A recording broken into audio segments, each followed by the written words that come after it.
Bismillahirrahmanirrahim. Assalamualaikum warahmatullahi wabarakatuh. Semangat belajar. Bertemu lagi dengan Ibu Maisarah di pelajaran ilmu pengetahuan alam di kelas 8. Sekarang buka dulu LKS-nya halaman 3 dulu.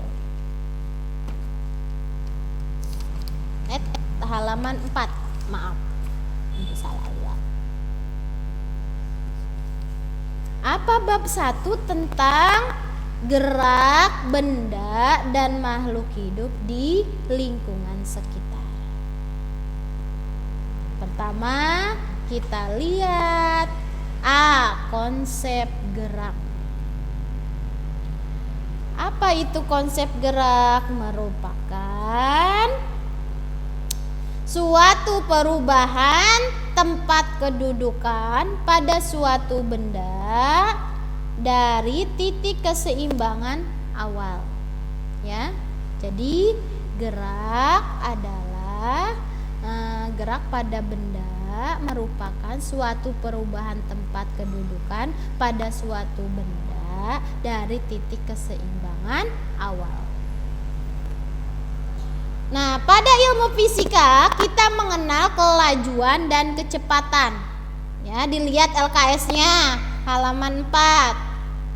Kelajuan dan kecepatan tersebut merupakan besaran turunan yang pernah kita pelajari waktu kelas 7. Besaran turunan, ya, besaran pokok dan besaran turunan.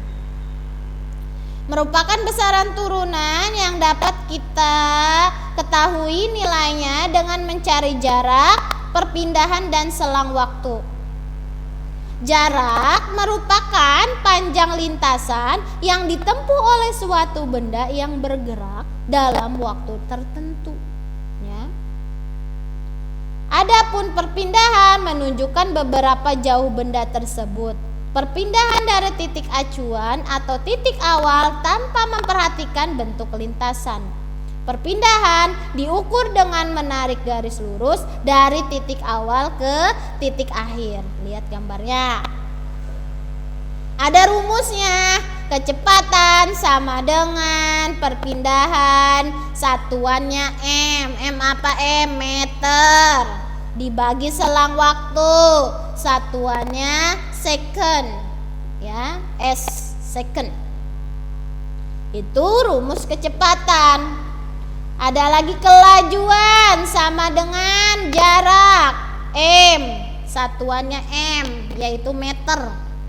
Ya, kelajuan jarak dibagi selang waktu, yaitu S second. Ya. Satu dari konsep gerak ada pertama yaitu gerak lurus. Nanti dari gerak lurus dibagi dua, ada GLB dan GLBB. Sekarang satu dulu, gerak lurus. Apa itu gerak lurus? Suatu gerakan yang mempunyai lintasan berupa garis lurus, disebutnya gerak lurus. Suatu gerakan yang mempunyai lintasan berupa garis lurus. Dibagi, ada yang pertama yaitu GLB. Apa sih Bu GLB? Gerak lurus beraturan. Ya. Lihat LKS-nya halaman 4. Gerak lurus beraturan atau GLB merupakan gerak suatu benda pada lintasan yang lurus yang terjadi pada setiap selang waktu yang sama, sehingga benda tersebut akan menempuh jarak yang sama.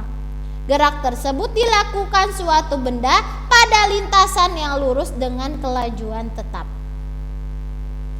GLB, kelajuan dan kecepatan hampir sulit dibedakan karena lintasannya yang lurus yang menyebabkan jarak dan perpindahan yang ditempuh besarnya sama. Itu grafiknya ada di halaman 6 masih, nanti kamu lihat grafik perpindahan dan grafik kecepatan.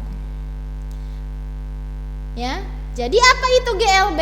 Merupakan gerak suatu benda pada lintasan yang lurus yang terjadi pada setiap selang waktu yang sama, sehingga benda tersebut akan menempuh jarak yang sama. Rumusnya S sama dengan V dikali T. S-nya itu jarak, satuannya biasa apa? Meter. V kecepatan, satuannya meter per second. T-nya waktu atau second. Itu rumus dari GLB. Ya.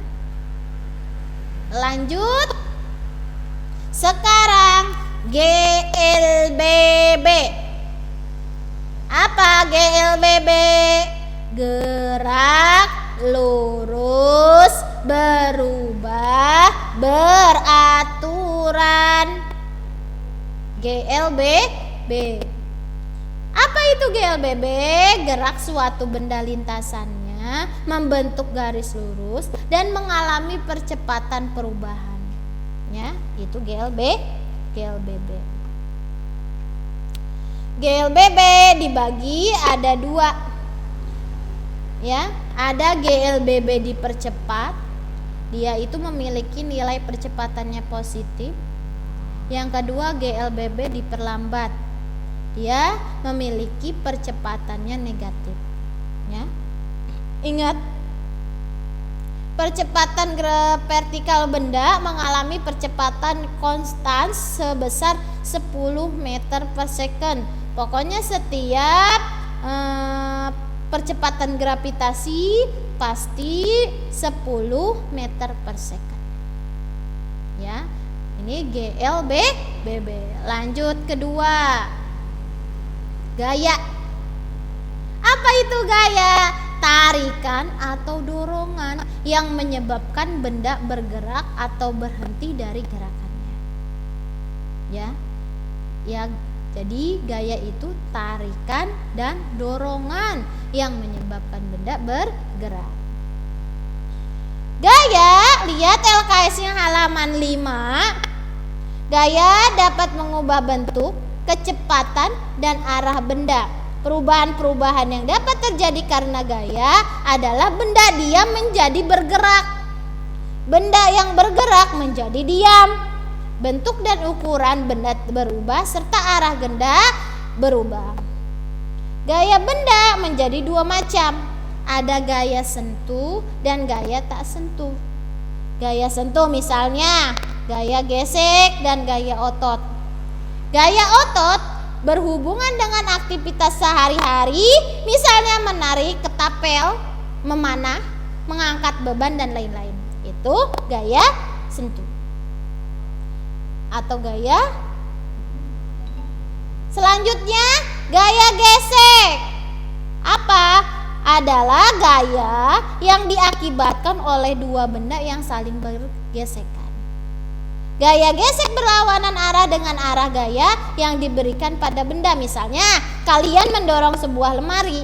Nah, lemari yang didorong akan bergerak ke depan, namun gaya gesek antara lemari dengan lantai akan berlawanan, yaitu ke arah ke belakang. Ya, itu adalah gaya. Jadi gaya adalah tarikan dan dorongan. 3. Hukum Newton. Apa itu hukum Newton? Gaya yang mengenai benda akan membuat benda bergerak, bahkan berubah bentuk. Ini masih di LKS halaman 5. Nah, hukum Newton dibagi ada 3. Pertama, ada hukum Newton 1. Lihat, suatu benda yang diam selalu berusaha untuk tetap diam, sedangkan benda yang bergerak selalu berusaha untuk tetap bergerak. Itu menurut hukum Newton 1 atau hukum 1 Newton.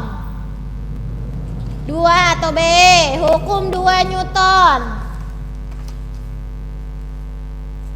Nanti tinggal dilihat. Oh, hukum 1 dulu, maaf. Halaman 6, lihat lagi. Contohnya nih dalam kehidupan sehari-hari, hukum 1 Newton. Contohnya lihat di halaman 6.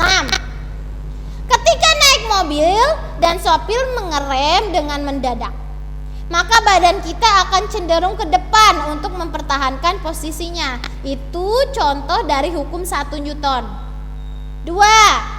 Menarik kertas yang di atasnya diberi uang logam secara cepat, maka uang logam akan tetap pada tempatnya.